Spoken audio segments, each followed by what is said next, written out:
The crystalline spires of New Singapore's skyline glinted like frozen lightning against the setting sun. Marcus Chen stood at the window of his 157th floor apartment, watching as the last rays of daylight painted the city in shades of amber and gold. A decade ago, he commanded Earth's most elite special operations unit.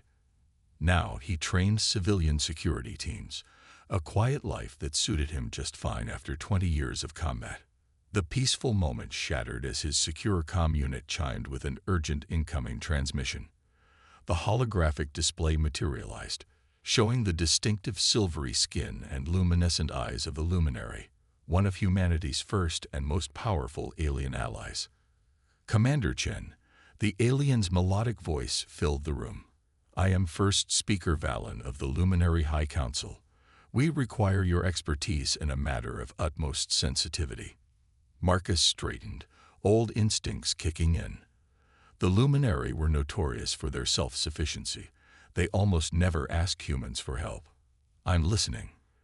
"Our situation is desperate. The royal heir, Princess Lyra, requires protection until her ascension ceremony. Our enemies grow bold, and traditional methods have proven insufficient.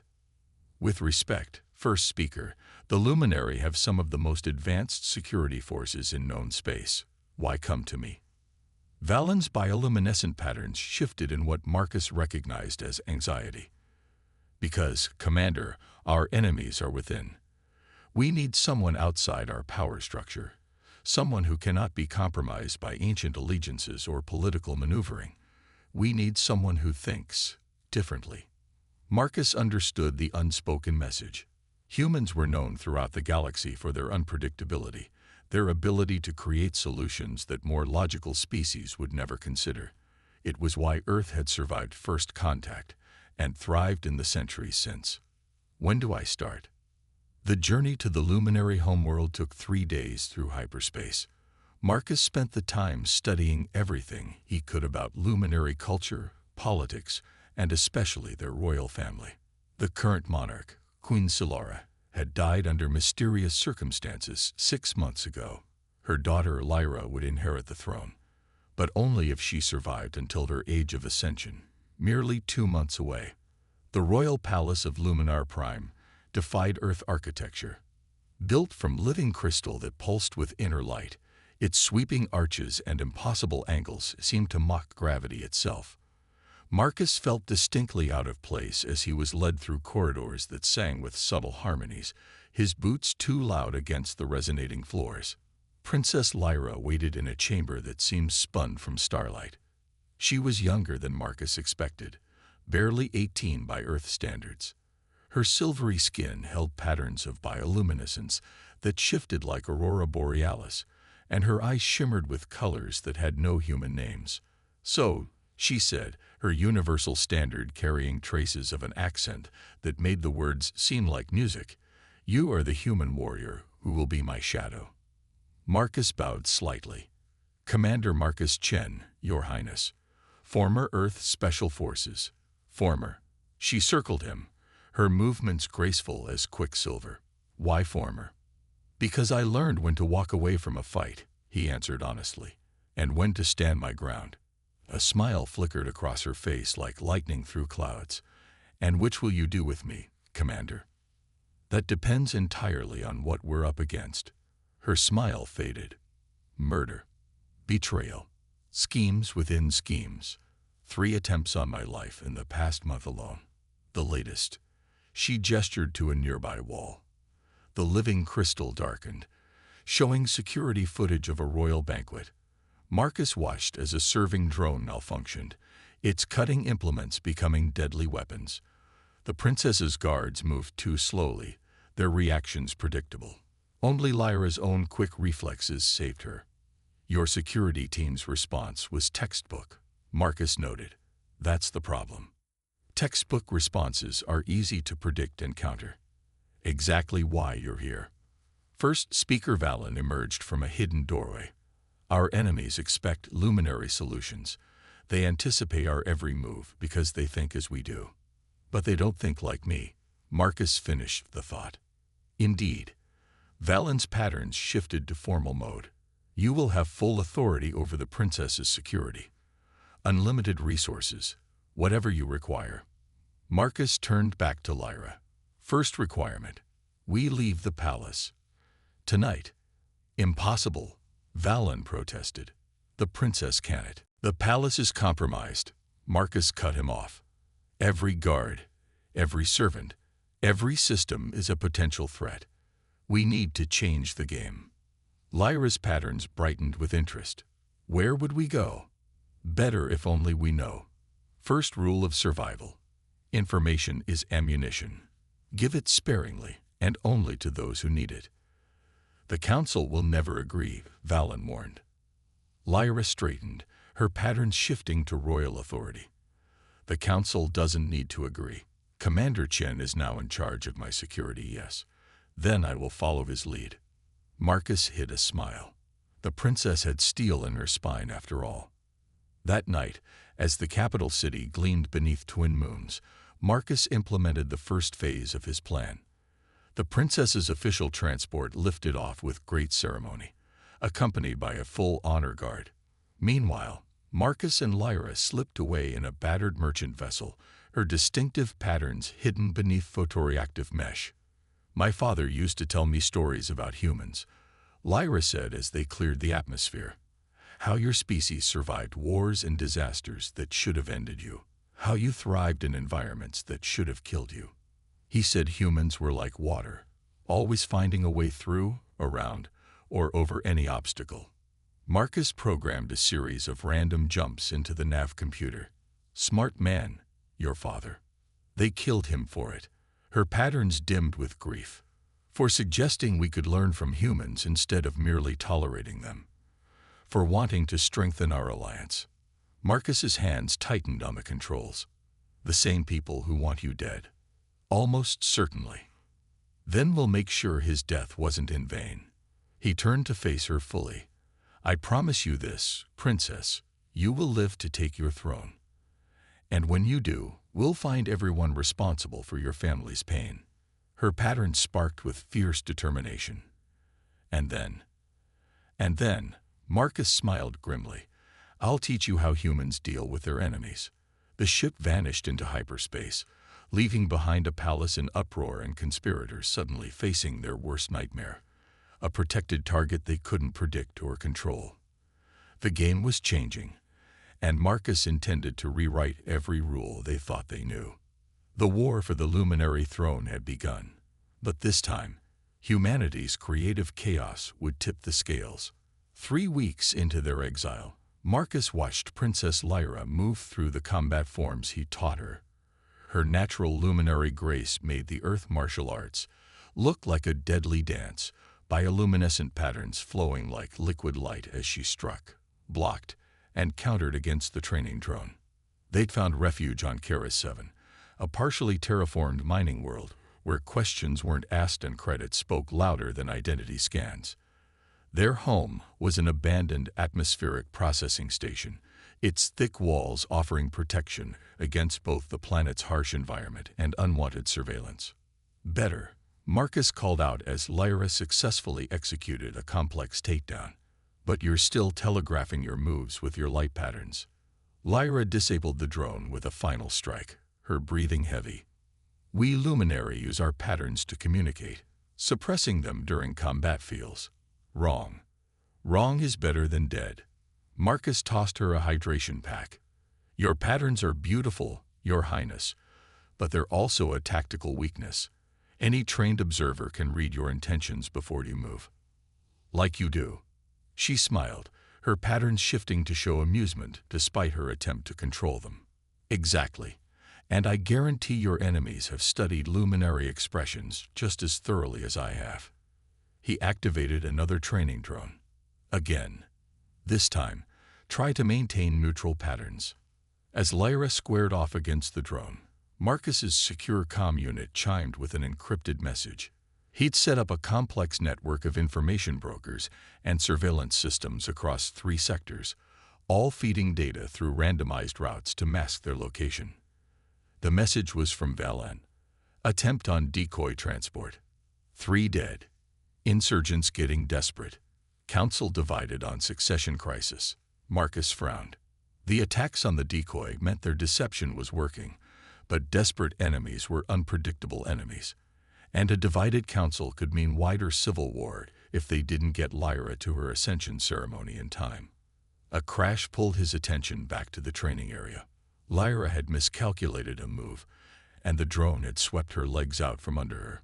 But instead of yielding, she grabbed the drone's arm as she fell, using its own momentum to rip out its central processor, a move Marcus hadn't taught her. Improvisation, she said, standing and brushing herself off. Isn't that what humans are famous for? Marcus couldn't help but laugh.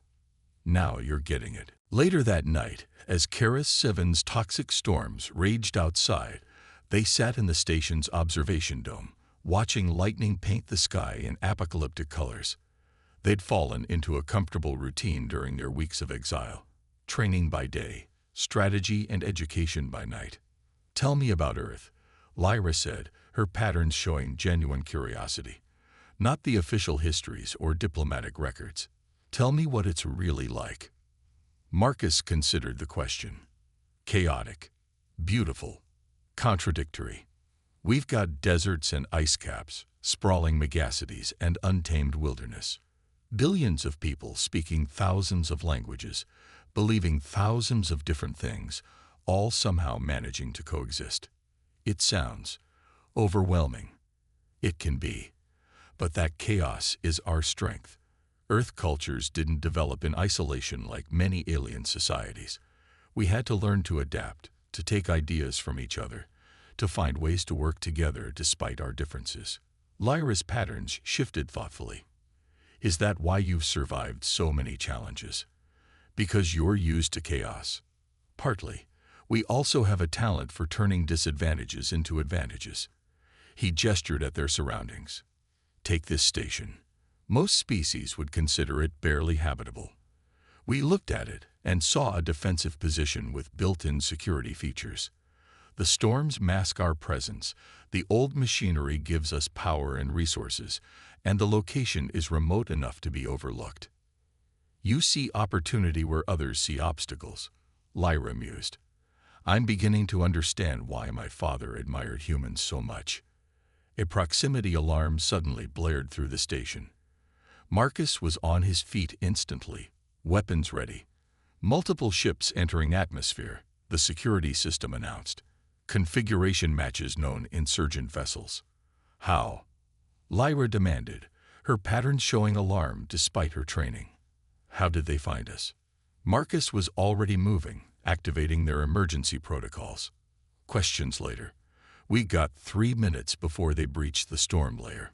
He tossed her a survival pack, one of several they kept ready. Remember the drills? She nodded, forcing her patterns into neutrality as she checked her weapons. The princess who'd first arrived on Keras 7 would have panicked.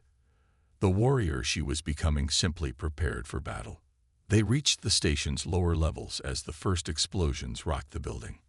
Marcus led them through a maintenance tunnel that connected to an abandoned mine shaft, an escape route he'd spent weeks preparing for exactly this scenario. They'll expect us to take a ship, he explained as they descended. So we go underground instead. The storms interfere with scanners, and the mineral deposits in these tunnels will mask our life signs. The tunnels span the entire northern continent, Lyra realized. We could emerge anywhere. Exactly. And I've cached supplies at regular intervals. We can stay down here for weeks if necessary. Another explosion echoed through the shaft, more distant now. They'll waste time searching the station while we... He stopped abruptly, raising his hand for silence. Ahead in the darkness, barely visible, a light moved where no light should be. They predicted this route, Lyra whispered, her patterns completely dark now. Marcus smiled grimly in the shadows. They predicted a route, but humans always have a backup plan. He pulled out a small device, one of many surprises he'd prepared. Cover your eyes, Your Highness. The flashbang grenade lit up the tunnel like a newborn sun, accompanied by a concussion wave that shook loose rocks from the ceiling. As their attackers staggered, blind and disoriented, Marcus and Lyra slipped into a side passage that even most mining maps didn't show. Behind them, voices cursed in various languages, and the sounds of pursuit grew more organized. But Marcus had spent weeks memorizing these tunnels, marking routes, preparing traps. This was his element, the chaos of combat, the need to think fast and adapt faster. Last one to the secondary cache has to eat protein paste for dinner, he called softly to Lyra as they ran. Her quiet laugh echoed in the darkness, her patterns showing brief flickers of exhilaration rather than fear. She was learning what every human warrior knew. Sometimes you had to find joy in the fight, or the fear would paralyze you. The hunt was on, but the hunters didn't realize they were facing something unique in their experience. Human tactical creativity combined with luminary precision. As they raced through the lightless tunnels, Marcus smiled. He almost pitied their pursuers. Almost. The marketplace on Nexus Station hummed with the controlled chaos of 1,000 species trading, arguing, and negotiating. Marcus and Lyra moved through the crowds carefully, her distinctive luminary features hidden beneath an environment suit common to methane-breathing species. 2 weeks had passed since their escape from Keras 7, 2 weeks of constant movement and watching shadows. "Your contact is late," Lyra vocalized through their secure comlink. Marcus kept his expression neutral as he pretended to examine goods at a tech stall. "Patience, Your Highness. In my experience, informants who arrive exactly on time are usually walking into a trap or leading you into one." Their intel broker, a retired Eclipse operative named Santos, had promised information about who had compromised their location on Keras 7. The answer had cost nearly all their remaining untraceable credits, but if someone had penetrated Marcus's security measures, they needed to know how. A flicker of movement caught Marcus's attention, a pattern in the crowd that felt wrong. 3 o'clock, he murmured. "The Centaurian pretending not to watch us." "I see him," Lyra responded. Her combat training had sharpened her situational awareness. "Another by the lift tubes. They're boxing us in." Marcus allowed himself a small smile. 2 months ago, she might not have noticed. Ready to try that diversion tactic we practiced. Now, no time like the present. He casually reached up to adjust his collar, a signal to their actual contact, who had been shadowing them since they arrived. The real Santos was already in position, waiting to make the exchange while they drew attention elsewhere. Lyra stumbled suddenly, her environment suit's respirator making alarming sounds. As planned, nearby shoppers backed away from what appeared to be a methane breather in distress. Marcus rushed to help her, loudly calling for medical assistance in 3 different languages. The Centaurian watchers shifted uncertainly, their attention divided between maintaining surveillance and avoiding notice during the growing commotion. In that moment of confusion, Santos slipped past them, dropping a data chip into Marcus's pocket with practiced ease. Security teams responding to medical emergency in Section 7, Station AI announced overhead. "Time to go," Marcus helped Lyra up. Her malfunction mysteriously resolved. They headed for their pre-planned exit route, moving quickly but not running. Behind them, the Centaurian agents realized too late they'd been duped. Back aboard their latest borrowed ship, a rusty but reliable Corsair-class freighter, Marcus decoded the data chip while Lyra kept watch. "This is impossible," he muttered as he read. Lyra moved to look over his shoulder, her patterns showing concern. "What did Santos find?" "The leak didn't come from our security measures. It came from inside the Luminary High Council itself. Someone with top-level access has been feeding information to the insurgents." "Valen." Lyra's patterns flickered with distress. "No." Marcus expanded a section of the report. "The data traces lead to Counselor Merrick." "But that makes no sense. Merrick was my father's closest friend. He helped raise me after." Her patterns dimmed with realization. "After my father was murdered." Marcus studied the evidence carefully. Sometimes the closest friends make the most dangerous enemies. They know all your secrets, all your movements, all your weaknesses, Lyra finished bitterly. I trusted him. When my mother died, he was the one who pushed for increased security, who supported bringing you in to protect me, creating a perfect opportunity to track your movements. Marcus's jaw tightened. We need to move. If Merrick knows about Santos. The ship's proximity alarm screamed to life. 3 heavily armed vessels dropped out of hyperspace, their weapons already charging. Brilliant timing, Marcus muttered, throwing the ship into evasive maneuvers. Your Highness, remember those pilot training simulations you said were unnecessarily difficult? Lyra was already strapping into the gunner station. Let me guess. This is why. Humans believe in preparing for worst-case scenarios. He rolled the ship through a spiral that would have overwhelmed most inertial dampeners. Though honestly, this isn't even in my top 5 bad situations. Do I want to know what is? Ask me again after your coronation. Marcus dove the ship toward Nexus Station's outer rings, weaving between docking pylons and communication arrays. Their pursuers were faster, better armed, but also limited by their need to take them alive. Lyra was only valuable to the conspirators if they could control the succession. Lyra's gunnery skills proved as precise as her hand-to-hand combat. She didn't try to destroy their attackers, instead targeting sensor arrays and weapons systems with surgical accuracy. Still think my patterns telegraph too much? She called out as another pursuer's main gun exploded. Less banter, more shooting, Marcus replied, but he was grinning. The princess had learned well. They escaped into hyperspace using a jump calculation that Marcus's old combat instructor would have called criminally reckless. But they were alive, and they had names. The game was changing again. We can't run forever, Lyra said quietly once they were safe in the void between stars. Merrick's betrayal means the entire power structure is compromised. Even if we make it to my ascension ceremony, they'll have contingencies. Marcus nodded grimly. Which is why we're not running anymore. It's time to take the fight to them. Her pattern shifted to show determination mixed with curiosity. What did you have in mind? Something they'll never expect. He pulled up a star chart, highlighting a series of seemingly random systems. While we've been playing fugitive, I've been gathering allies. People who owe me favors, who hate the insurgents, or who simply believe in your cause. Humans, aliens, mercenaries, traitors, the kind of people your enemies would never consider a threat. Understanding dawned in Lyra's patterns. An army that doesn't look like an army. Exactly. The High Council expects traditional power plays. Military strikes. Political maneuvering. Marcus smiled darkly. They don't understand how humans wage war. We use everything. Every resource, every advantage, every dirty trick we can think of. And we're very, very good at thinking of tricks. Lyra's patterns showed a fierce joy that would have shocked her childhood tutors. Teach me.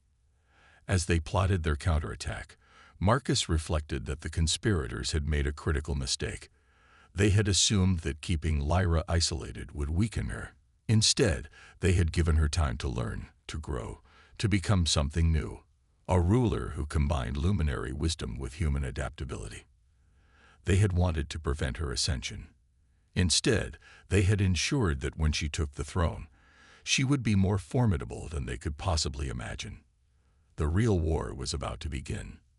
The catacombs beneath Luminar Prime's capital city had been forgotten by most, a relic of an age before the Luminari mastered crystal crafting. Marcus had chosen them as their base of operations for exactly that reason. The ancient tunnels were invisible to modern sensors, and their crystal walls disrupted any attempts at surveillance. 2 weeks remained until Lyra's ascension ceremony. Around them, a makeshift command center hummed with activity as their unlikely army prepared for war.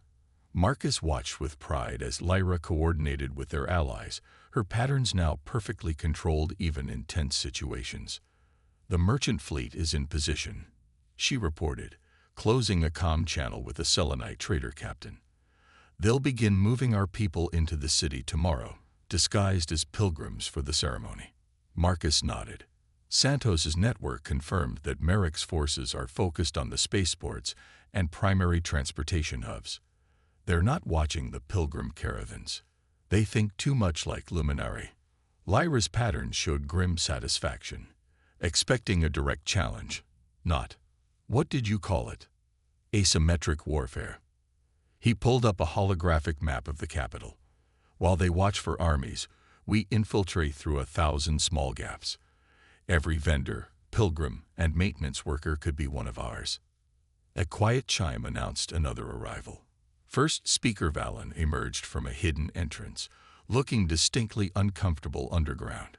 His patterns showed strain, maintaining his position as their inside source, while avoiding Merrick's suspicion had taken its toll. The council chambers are in chaos, he reported. Merrick pushes for emergency powers, claiming terrorist threats to the Ascension ceremony. He wants to lock down the entire capital. Perfect. Marcus's smile was predatory. Let him concentrate his forces. The tighter he grips, the more opportunities he creates for us. You truly believe this can work?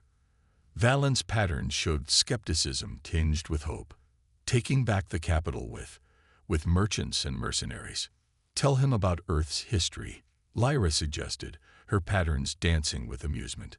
About how human revolutions often succeed because those in power underestimate common people.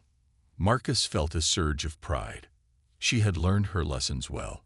Not just combat and tactics, but history and strategy. The best weapon is the one your enemy doesn't believe exists. Merrick sees threats in terms of military might and political power. He'll never suspect that the real danger comes from street vendors and maintenance workers. Their planning session was interrupted by an urgent message from one of their surveillance teams. Marcus's expression hardened as he read it. Merrick's making his move early. He's called an emergency session of the High Council for tomorrow. He'll try to have you declared unfit for rule, claiming your time among humans has corrupted you. Lyra's patterns remained steady, showing the steel she'd developed during their months of exile. Then we move early too. Are our people ready? Marcus checked the status reports flowing in from their network. Merchants positioning supplies, pilgrims moving into place, maintenance crews accessing security systems, 1,000 small pieces of a plan months in the making. As ready as they'll ever be. Valen, can you get us into the council chambers through the old maintenance tunnels? The first speaker's patterns showed surprise. Those were sealed centuries ago. Not as well as everyone thinks. Marcus pulled up detailed scans. Your ancestors built escape routes that even the council doesn't remember. We found them while mapping the catacombs. Understanding dawned in Valen's patterns. You never intended to wait for the ceremony. The ceremony was always going to be their best chance to stop me, Lyra explained. So we give them a different target. Let Merrick call his emergency session. Let him gather all our enemies in one place. Marcus began issuing orders through their secure network, setting dozens of plans in motion.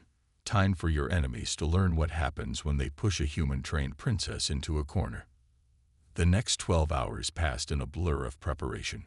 Their allies moved into position with practiced precision, each playing their part in an intricate dance of deception and misdirection. Street vendors sold their wares while placing surveillance devices. Maintenance crews conducted routine repairs that just happened to affect security systems. Pilgrims wandered the city, their religious garments concealing weapons and equipment. As dawn broke over the crystal spires of the capital, Marcus and Lyra prepared in the catacombs. She wore traditional royal robes, but underneath was the latest in human combat armor. Her patterns were perfectly calm as Marcus helped her check her weapons. Having second thoughts, he asked quietly. About trusting the man who taught me to fight, to survive, to lead. Her patterns showed warm affection beneath the royal composure. Never. You showed me that being different from traditional luminary rulers isn't a weakness. It's exactly what my people need. Your father would be proud. He finished checking her armor seals, ready to make history. Actually, her patterns flickered with humor. I have a question first. She moved to a storage crate, and removed something wrapped in cloth. "I had this made weeks ago, but I wanted to wait for the right moment." She handed him the package. Inside was a ceremonial blade of living crystal, its surface etched with both luminary patterns and human military insignia. "On Earth," she said formally, "I believe it's customary for rulers to have a personal guard, someone they trust absolutely, who serves by choice rather than duty." Her patterns showed deep emotion. "Will you accept the position, Marcus Chen, and continue to stand by my side?" Marcus felt his throat tighten. After decades of war and loss, he'd found something he never expected. Not just a duty or a mission, but a true purpose. "The honor would be mine, Your Highness." A distant bell tolled, signaling the start of the emergency council session. Lyra's patterns shifted to battle-ready focus, a sight that would have shocked the tutors who once called her too soft for rule. "Then let's go disappoint some traitors." She checked her weapons one final time. "Show me again how humans spring a trap." Marcus grinned as they moved toward the ancient tunnel that would take them into the heart of power. "With style, Your Highness. Always with style."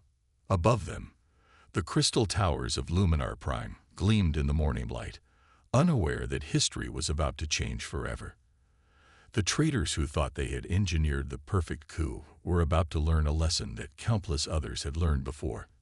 Never underestimate humanity's capacity for creative chaos, or those who learned from it.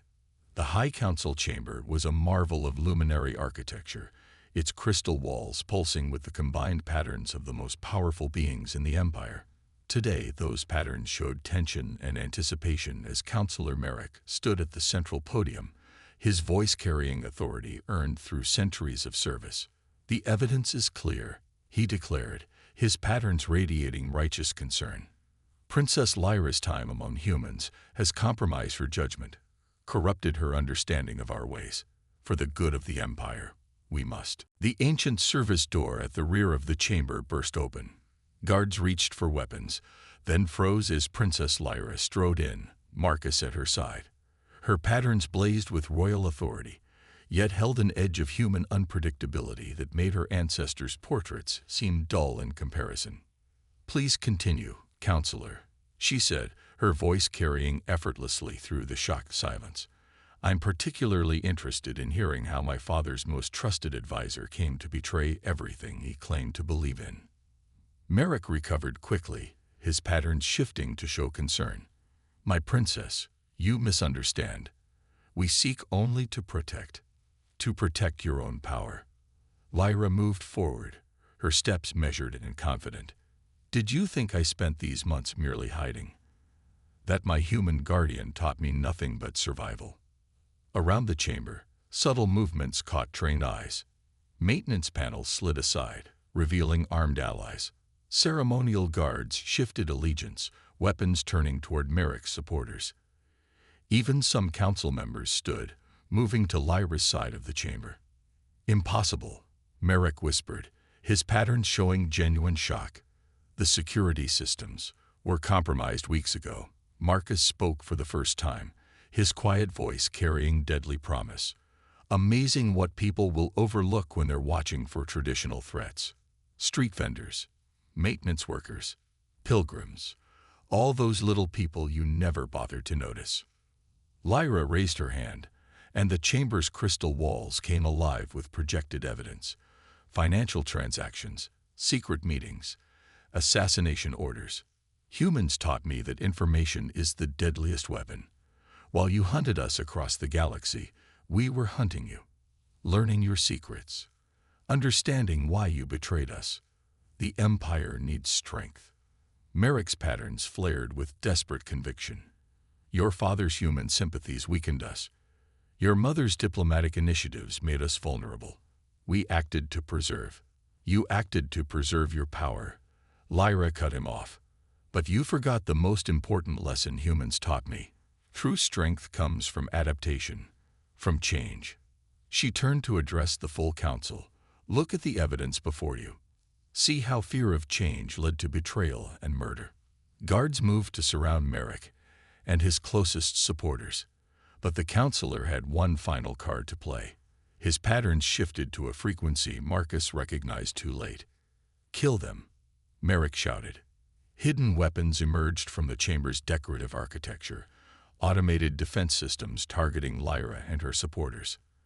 What happened next would be discussed in luminary histories for centuries. Marcus moved with inhuman speed, his body responding to countless hours of training and combat. But it was Lyra who truly shocked the assembly. Her patterns shifted in ways no luminary had ever seen, confusing the targeting systems. She moved like water, like shadow, combining luminary grace with human unpredictability. The automated weapons, designed to track traditional luminary movement patterns, couldn't adjust. Lyra's allies, trained in human combat techniques, engaged with controlled chaos. The chamber erupted in precise violence that looked like a deadly dance. When it ended, Merrick and his supporters stood in restraints, their patterns showing disbelief. The princess they had dismissed as soft and unprepared had outmaneuvered them completely. "Your fate will be decided by law," Lyra announced, her patterns now showing the perfect balance of authority and compassion that would mark her reign. "But your power is ended. The age of hiding from change is over." The next few hours passed in a blur of activity. Evidence was presented. Conspirators were arrested. The full scope of the plot was revealed, not just to seize power, but to maintain an ideology of isolation that would have doomed the empire to stagnation. As the sun set over the capital, Lyra stood in her private chambers, looking out over the city she had fought to protect. Her patterns showed thoughtfulness as Marcus joined her. "Having second thoughts about the changes to come?" he asked. She smiled, her patterns warm. "Change is life. That's what my father believed. What you taught me to embrace." She turned to face him.